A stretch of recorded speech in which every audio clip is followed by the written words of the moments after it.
Los Angeles में immigration पॉलिसियों के खिलाफ मुजाहरों के दौरान हफ्ते से अब तक तकरीबन 400 अफराद को हिरासत में लिया गया है।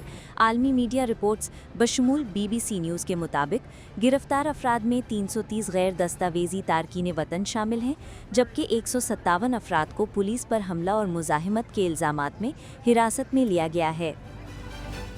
मंगल की रात शहर के वसती इलाकों में कर्फ्यू नाफिज किया गया था, जिसके पहले ही रोज़ पुलिस ने मुंतशिर न होने पर 203 अफराद और कर्फ्यू के खिलाफ वर्जी करने पर 17 अफराद को गिरफ्तार किया था।